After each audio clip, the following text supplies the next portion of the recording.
ನಡೀತಾ ಇದ್ದಂತ ಸ್ಥಳದಲ್ಲಿ ಬಿಜೆಪಿ ಹಾಕಿದ್ದಂತ ಪೋಸ್ಟರ್ ಅನ್ನ ಹರಿದು ಹಾಕಿ ವಿದ್ಯಾರ್ಥಿಗಳು ಆಕ್ರೋಶ ವ್ಯಕ್ತಪಡಿಸಿದ್ದಾರೆ. ಪ್ರತಿಭಟನೆಯಲ್ಲಿ ಬಿಜೆಪಿ ಪೋಸ್ಟರ್ ಹಾಕಿದ್ದಕ್ಕೆ ವಿರೋಧ ವ್ಯಕ್ತವಾಗಿದೆ. ವಿದ್ಯಾರ್ಥಿಗಳ ಪ್ರತಿಭಟನೆ, ಬಿಜೆಪಿ ಪೋಸ್ಟರ್ ಹಾಕಿದ್ದಕ್ಕೆ ವಿರೋಧ. ಎಕೆಎಸ್ಎ ಸಂಘಟನೆಯ ವಿದ್ಯಾರ್ಥಿಗಳು ಬಿಜೆಪಿ ಪೋಸ್ಟರ್ ಅನ್ನ ಕಿತ್ತಾಕಿದ್ರು, ಆಕ್ರೋಶವನ್ನ ವ್ಯಕ್ತಪಡಿಸಿದ್ರು. ಲಕ್ಷ ಲಕ್ಷ ಸರ್ಕಾರಿ ಹುದ್ದೆಗಳು ಖಾಲಿ ಇದೆ, ನೇಮಕಾತಿ ಆಗ್ತಾ ಇಲ್ಲ, ಏನು ಮಾಡಬೇಕು ನಾವು ಅನ್ನೋದು ಇಲ್ಲಿರುವಂತಹ ಪ್ರತಿಭಟನಾಕಾರರ ಪ್ರಶ್ನೆ. ಸಾವಿರ ಸಂಖ್ಯೆಯಲ್ಲಿ ಪ್ರತಿಭಟನಾಕಾರರು ನಡೆಸಿದಂತ ಪ್ರತಿಭಟನೆ ಹೇಗಿದೆ ಅನ್ನೋದನ್ನ ದೃಶ್ಯದಲ್ಲಿ ನೋಡ್ತಾ ಇದೆ.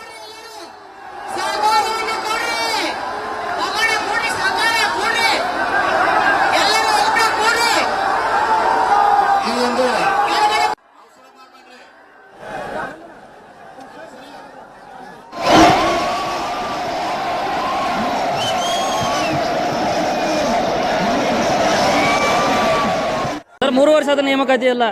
ಹುಡುಗರು ಇದ್ದುದು ಸಾಕಾಗಿದೆ ಸರ್. ಇಲ್ಲಿ ಊಟ ಸರಿಯಾಗಿಲ್ಲ. ಅಪ್ಪ ಅಮ್ಮ 5,000 ತಿಂಗಳ ಹಾಕ್ತಾರೆ, ಅದನ್ನಾದ್ರೂ ನೋಡಿ ಕರಣೆ ಬರಲ್ಲ ಸರ್ಕಾರಕ್ಕೆ ಸರ್. ಏನಂತ ಎಷ್ಟು ಅಂತ ಹೋರಾಟ ಮಾಡಬೇಕು? 4, 5, 6 ಪ್ರತಿ ಸಲ ಇದೆ. ಬರೀ ಆಶ್ವಾಸನೆ ಬೇಕಾಗಿಲ್ಲ, ನೇಮಕಾತಿ ಬೇಕಾಗಿದೆ ಸರ್ ಅಷ್ಟೇ. ಸೊ ಮೇನ್ ಅಂದ್ರೆ ರಾಜ್ಯ ಸರ್ಕಾರ ಉಚಿತವಾಗಿ ಉಚಿತವಾಗಿ ಸ್ಕೀಮ್ ಕೊಟ್ಟು ವಿದ್ಯಾರ್ಥಿಗಳ ಒಂದು ಜೀವನ ಹಾಳು ಮಾಡುತ್ತೆ. ಮೇನ್ ಅಂತ ಬಂದಾಗ ಮಧು ಬಂಗಾರಪ್ಪರು ಶಿಕ್ಷಣದಲ್ಲಿ ಇಷ್ಟೇ ಹುದ್ದೆಗಳು ಅಂತ ಹೇಳ್ತಾರೆ, ಒಂದು ನೋಟಿಫಿಕೇಶನ್ ಮಾಡಲ್ಲ.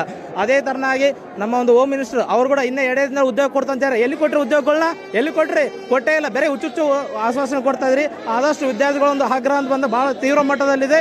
ಶೀಘ್ರವಾಗಿ ನೇಮಕಾತಿ ಇವತ್ತು ಎನಿ ಕಂಡೀಷನ್ ಇವತ್ತು ಆದಷ್ಟು ಮಾಡಲೇಬೇಕಂದ್ರೆ ನಮ್ಮ ಒಂದು ಉಗ್ರ ಹೋರಾಟವನ್ನು ನಾವು ಯಾವುದೇ ಕಾರಣಕ್ಕೂ ಬಿಡಲ್ಲ. ಹೋರಾಟಕ್ಕೆ ಇಳಿದಿದ್ದಾರೆ. ಆದಷ್ಟು ಬೇಗ ಸರ್ಕಾರ ಏನಂತಂದ್ರೆ ನೇಮಕಾತಿ ಮಾಡಬೇಕು. ಎಲ್ಲರ ಬಡ ವಿದ್ಯಾರ್ಥಿಗಳು ಇರೋದ್ರಿಂದ ಅವರಿಗೆ ಅನುಕೂಲವಾಗುವ ರೀತಿಯಲ್ಲಿ ಎಲ್ಲ ಕಾಲ್ಫಾರ್ಮ್ ಮಾಡಬೇಕು ಅಂತೇಳಿ ನಾವು ಸರ್ಕಾರದಲ್ಲಿ ಮನವಿ ಮಾಡ್ಕೊಳ್ತಾ ಇದ್ದೀವಿ. 2024ರಿಂದ ಒಳ ಮೀಸಲಾತಿ ವಿಚಾರವಾಗಿ ರಾಜ್ಯ ಸರ್ಕಾರದಲ್ಲಿ ಯಾವುದೇ ನೇಮಕಾತಿಯನ್ನು ಮಾಡ್ತಿಲ್ಲ ಸರಿಯಾಗಿ. ಕಾರಣ ಕೇಳಿದ್ರೆ ಒಳ ಮೀಸಲಾತಿ ಜಾರಿಗೆ ಆದ ಮೇಲೆ ಮಾಡ್ತೀನಿ ಅಂತ ಹೇಳ್ತಿದ್ದಾರೆ. ಆದರೆ ಒಳ ಮೀಸಲಾತಿ ವರದಿ ಬಂದ ಮೇಲೆ ಮಾಡ್ತೀನಿ ಅಂತ ಹೇಳಿದ್ರು, ಆದರೆ ಕೂತ್ರೆ ಸರ್ಕಾರ ನೇಮಕಾತಿ ಮಾಡ್ತಿಲ್ಲ. ಈಗ ಆಲ್ರೆಡಿ ಹೈಕೋರ್ಟ್ ಕೂಡ 50% ಮೀಸಲಾತಿ ಅನುಗುಣವಾಗಿ ನೇಮಕಾತಿ ಮಾಡಂತ ಹೇಳಿದ್ದಾರೆ. ಆದರೆ ಸರ್ಕಾರ ಬೇಕಂತಾನೆ ಯಾವುದೇ ರಿಕ್ರೂಟ್ಮೆಂಟ್ ಮಾಡ್ತಾ ಇಲ್ಲ. ಮತ್ತೆ KPSC KS ಪರೀಕ್ಷೆಯಲ್ಲಿ ಸಾಕಷ್ಟು ಲೋಪದೋಷಗಳು ಕಂಡು ಬಂದರೂ ಕೂಡ ಸರಿಯಾಗಿ ಅದನ್ನ ಪರಿಶೀಲನೆ ಮಾಡದೆ ಮುಖ್ಯ ಪರೀಕ್ಷೆಗೆ ಸಾಕಷ್ಟು ಅಭ್ಯರ್ಥಿ ಅನುಮತಿ ನೀಡಿದ್ದಾರೆ.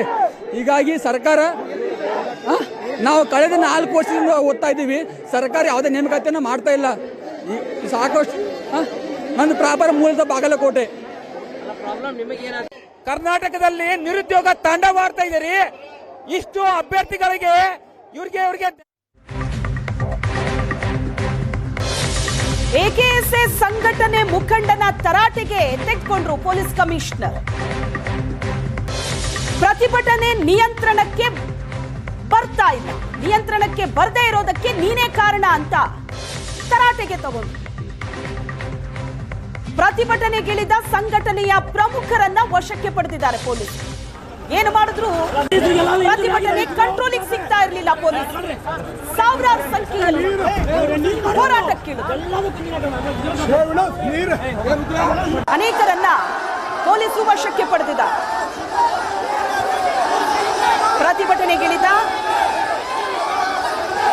ಪ್ರತಿಭಟನಾಕಾರರನ್ನ ಕಂಟ್ರೋಲ್ ಮಾಡೋದಕ್ಕೆ ಪೊಲೀಸರು ಹರಸಾಹಸ ಪಟ್ಟಿದ್ದಾರೆ. ಧಾರವಾಡದಲ್ಲಿ ನಡೀತಾ ಇರುವಂತಹ ಪ್ರತಿಭಟನೆಯ ದೃಶ್ಯ ಇದು.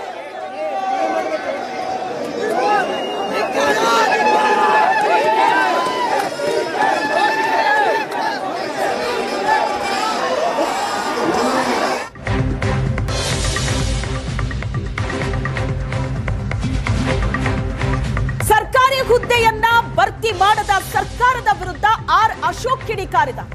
2.5 ಲಕ್ಷಕ್ಕೂ ಹೆಚ್ಚು ಹುದ್ದೆ ಇದೆ ಖಾಲಿ. 65,000 ಸರ್ಕಾರಿ ಹುದ್ದೆ ಭರ್ತಿಗೆ ಫೈನಾನ್ಸ್ ಇಲಾಖೆ ಆದೇಶಿಸಿದೆ. ಸರ್ಕಾರ ಏನು ಮಾಡ್ತಾ ಇದೆ? 2 ವರ್ಷ ಆಯ್ತು ಸರ್ಕಾರ ಬಂದು, ಒಬ್ಬರಿಗೂ ಉದ್ಯೋಗ ಕೊಟ್ಟಿಲ್ಲ. ಇವರೇ ಕಚ್ಚಾಟದಲ್ಲಿ ಮುಳುಗ್ ಹೋಗಿದ್ದಾರೆ ಅಂತ ಆರ್ ಅಶೋಕ್ ಸರ್ಕಾರದ ವಿರುದ್ಧ ಕಿಡಿಕಾರಿ.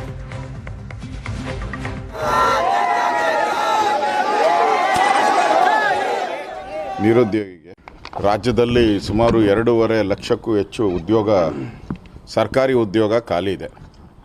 ಈಗಾಗಲೇ ಫೈನಾನ್ಸ್ ಡಿಪಾರ್ಟ್ಮೆಂಟ್ ಅವರು ಸುಮಾರು 65,000 ಹುದ್ದೆಯನ್ನು ಫಿಲಪ್ ಮಾಡಿ ಅಂತ ಆದೇಶ ಕೊಟ್ಟು 6 ತಿಂಗಳಾಯಿತು.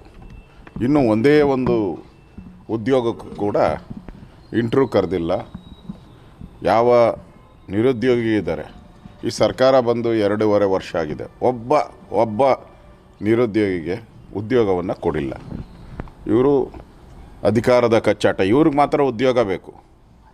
ಉಪಮುಖ್ಯಮಂತ್ರಿಗೆ ಮುಖ್ಯಮಂತ್ರಿ ಉದ್ಯೋಗ ಬೇಕು. ಮುಖ್ಯಮಂತ್ರಿಗೆ 2.5 ವರ್ಷ ಇದ್ದಿದ್ದು 5 ವರ್ಷ ಬೇಕು. ಇವರಿಬ್ಬರಿಗೂ ಉದ್ಯೋಗ ಬೇಕು. ಅದು ಸಮರ್ಥ ಉದ್ಯೋಗ, ಒಳ್ಳೆ ಕಾಸು ಬರೋ ಆದಾಯ, ಕೋಟಿ ಆದಾಯ ಬರೋ ಉದ್ಯೋಗಗಳು ಬೇಕು.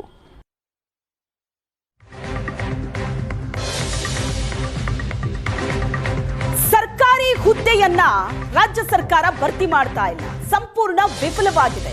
ಉದ್ಯೋಗ ಭರ್ತಿ ಮಾಡದ ರಾಜ್ಯ ಸರ್ಕಾರವನ್ನ ರಾಹುಲ್ ಪ್ರಶ್ನೆ ಮಾಡಲಿ. ಛಲವಾದಿ ನಾರಾಯಣ ಸ್ವಾಮಿ ಸರ್ಕಾರದ ವಿರುದ್ಧ ಕಿಡಿಕಾರಿದ್ರು.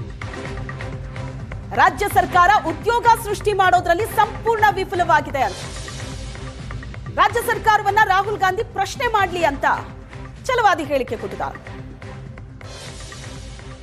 6 ವರ್ಷಗಳಿಂದ ಅವರಿಗೆ ಕೆಲಸ ಇಲ್ಲದೆ ಕಂಗಾಲಾಗಿದ್ದಾರೆ. ಆದ್ರಿಂದ ಅವರಲ್ಲಿ ಆಕ್ರೋಶ ಭುಗಿಲೆದ್ದಿದೆ. ಹೋರಾಟವನ್ನ ತೀಕ್ಷ್ಣಗೊಳಿಸ್ತಕ್ಕಂಥ ಕಾತುರದಲ್ಲಿದ್ದಾರೆ. ಆದ್ರಿಂದ ನಮ್ಮನ್ನು ರಿಕ್ವೆಸ್ಟ್ ಮಾಡಿದ್ರು, ನಾವು ಕೂಡ ಅವರಿಗೆ ಸಹಕಾರ ಕೊಡಬೇಕು ಅಂತೇಳಿ ನಾನು ಕೂಡ ಅಶೋಕ್ ಅವರು ನಾವು ಎಲ್ಲ ಬೆಂಗಳೂರಿನಿಂದ ಬಂದಿದ್ದೇವೆ. ನಾವು ಸರ್ಕಾರಕ್ಕೆ ಒತ್ತಾಯ ಆಗ್ರಹ ಮಾಡ್ತೇವೆ. ಏನು ಈ ವಿದ್ಯಾರ್ಥಿಗಳು ಇವತ್ತು ಹೋರಾಟಕ್ಕಿಳಿದಿದ್ದಾರೆ, ಅವರ ಆಕ್ರೋಶಕ್ಕೆ ಕಾರಣ ಇದೆ. ದಯಮಾಡಿ 2,84,000 ಹುದ್ದೆಗಳು ಖಾಲಿ ಇದೆ. ಅದನ್ನು ನೀವು ಭರ್ತಿ ಮಾಡಿ. ಅವರೆಲ್ಲರಿಗೂ ಕೂಡ ಒಂದು ಕೆಲಸ ಸಿಕ್ಕಿದ್ರೆ ತಕ್ಷಣ ಅವರು ತಣ್ಣಗಾಗ್ತಾರೆ, ಅವರವರ ಕೆಲಸ ಅವರು ಮಾಡ್ತಾರೆ. ಆಮೇಲೆ ಅವ್ರಿಗೆಲ್ಲ ಏಜ್ ಬಾರ್ ಆಗ್ತಾ ಇದೆ. ವರ್ಷಗಟ್ಲೆ ನೀವು ಆ ತಡೆ ಹಿಡಿದ್ರೆ ಅದು ಏಜ್ ಬಾರ್ ಆಗೋದ್ರೆ, ವಯೋಮಿತಿ ಇದಾದ್ರೆ ಅದಾದ್ಮೇಲೆ ಅವ್ರಿಗೆ ಕೆಲಸಗಳು ಸಿಗೋದಿಲ್ಲ. ಆ ಕಾರಣದಿಂದ ನಾನು ಮಾನ್ಯ ಮುಖ್ಯಮಂತ್ರಿಗಳಲ್ಲಿ ಆಗ್ರಹ ಪಡಿಸ್ತೇನೆ. ನೀವೇನ್ ಮಾಡಿದ್ದೀರಿ? ಚುನಾವಣೆಗೆ ಮುಂಚೆ ಹೋರಾಟ ಮಾಡತಕ್ಕಂಥವರನ್ನ ನೀವೇ ಭೇಟಿ ಮಾಡಿದ್ದೀರಿ. ನಾವು ಅಧಿಕಾರಕ್ಕೆ ಬಂದ 1 ವರ್ಷದಲ್ಲಿ 1 ಲಕ್ಷ ತುಂಬುತ್ತೇವೆ, 2ನೇ ವರ್ಷದಲ್ಲಿ ಎಲ್ಲಾ ತುಂಬುತ್ತೇವೆ ಅಂತ ಹೇಳಿದ್ದೀರಿ. 3 ವರ್ಷ ಆದ್ರೆ ಮಾಡಿಲ್ಲ. ಆ ಕಾರಣಕ್ಕೆ ಯುವಕರಲ್ಲಿ ಆಕ್ರೋಶ ಮಡುಗಟ್ಟಿದೆ. ಆ ಹುಡುಗರು ಆಕ್ರೋಶ ಹೆಚ್ಚಾಗಿದೆ ಅನ್ನೋ ಮಾತನ್ನ ನಾನು ಹೇಳಿದೆ. ಅವರಿಗೆ ಬ್ಯಾನರ್ ಯಾವುದು ಏನು ಅನ್ನೋದು